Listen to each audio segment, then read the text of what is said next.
A goal without a plan is just a wish. What happens when the plan doesn't seem just right and you can't make up your mind which direction you should go? How will you find clarity? You don't want to make the mistakes up front, so you plan relentlessly to avoid all of them in the beginning. This is great. It's important that you can identify the risks before carrying out a plan, but now you can't stop. You found yourself planning so many different contingencies that you're not even quite sure which one was the best option for you. There's hundreds of scrap papers everywhere, unfinished notes and papers still labeled in your folder's untitled document. You have no idea what they are and what they're supposed to be about. You realize you're going down a tangled web of destruction. You are no longer confident in your goals and actions that you have already jotted down. You can already predict your demise before you even get started.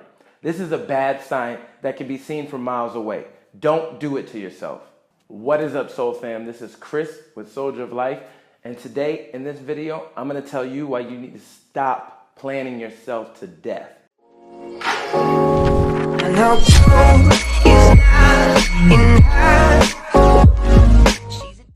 Planning is usually at the core of all of our decisions. I mean, realistically, you will probably plan everything you do within a day with some idea of the outcome that you have that you want to be produced. Since we were young, we were always told how important planning your future is, right? But how many people actually became what they originally planned for? Now, why is this? Is it because planning is overrated? I wouldn't think so by any means, but usually what happens is life happens. We are ever-changing and imperfect. We use planning to guide our lives in the way we believe we want them to go, but many times that route changes. Procrastination is definitely one of the most extremely sneaky characters when not identified. I'm tired. I don't feel like doing it. I'll do it tomorrow. I just need a little break. These verbal cues are universal phrases that are classified as procrastination. But what about the not so subtle ones? I can't do that until this is done. I would, but it's not part of the plan. As soon as this happens, I will do this. I got it. Depending on your task in hand, it may be more feasible for you to accomplish tasks in a chronological order, but many times in many cases, these are the inconspicuous attempts at putting things off that need to be done. Whether it be an unavoidable confrontation, a penalty, or just repercussion you're avoiding, planning around it is just an act of procrastinating the inevitable. When I first started off writing, I figured that I wouldn't post anything public until I knew the piece was perfect. But I am not a writer. This was evident. It would take me about a week from start to finish to complete one paper. Although it was miraculous content, I was writing way too slowly. This caused me to procrastinate. I was chasing imaginary articles that never found their way to becoming published. Writing my best articles daily wasn't the highest on my priority list. It was becoming consistent and trusting that I would do what I said I was going to do. Writing articles daily.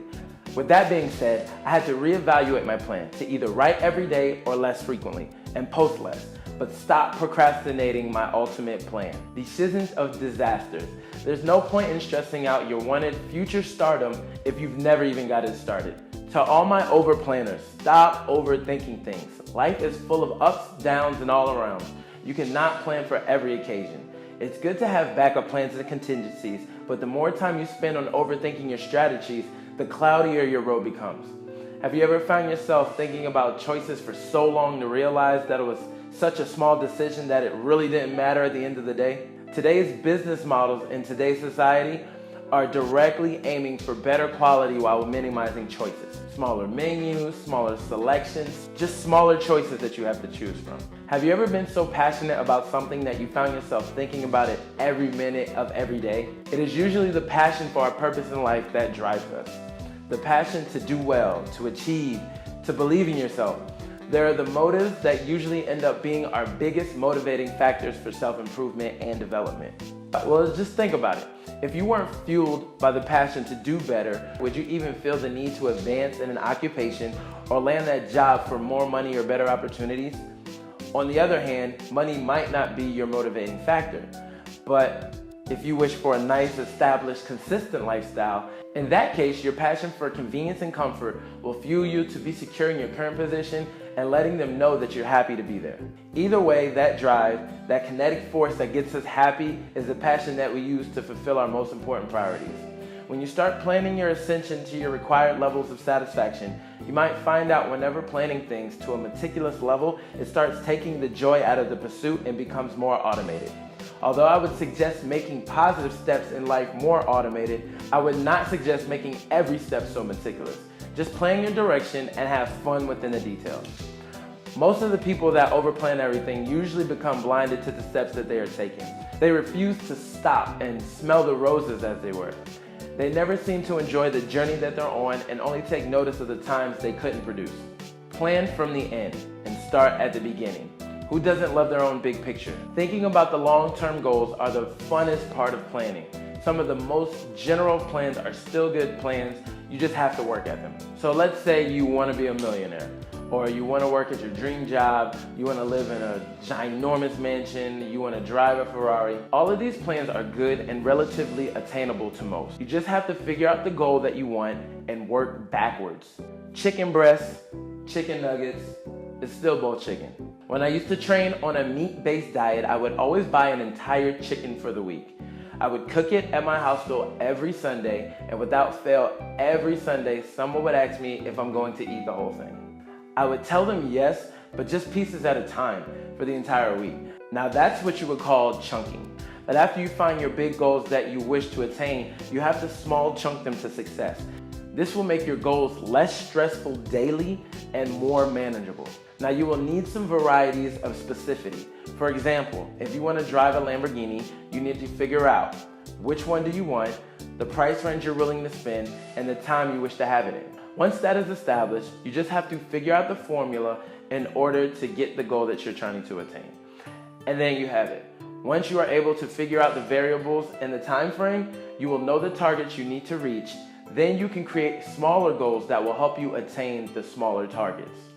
My favorite quote from I Know What You Did Last Summer: "What are you waiting for? Just do it already."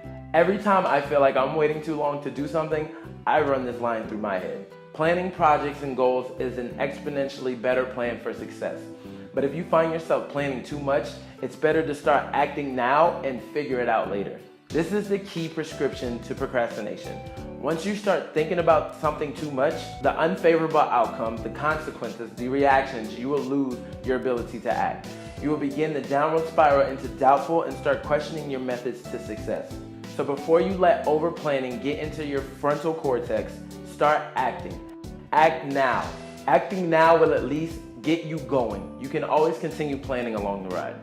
Don't fall victim to an unbelievable goal setter that never achieves anything. Understand your goals can be reached with a plan, but don't get lost in translation. Plan accordingly. Start with the big goal and work your way up. This will give you a clear vision in where you want to be, a vision on what you are striving for every day. This grand scheme will give you the motivation you need to continue in the times of adversity. Small chunking will employ the ability to manage the big picture, taking tasks in small chunks to achieve greatness. The little steps that you won't notice every day that you're directly setting you on the path that you desire. Taking tools and calculations to coordinate your moves. Taking action now will provide you with immediate response, a sense of urgency, the direct action you need to take in order to just get started. This directly eliminating the chance for procrastination, also limiting your chances for over-planning by taking immediate action. So start your project and start them now. But if you're in an area or your life where you have to wait, then wait. But plan now. Just don't overdo it.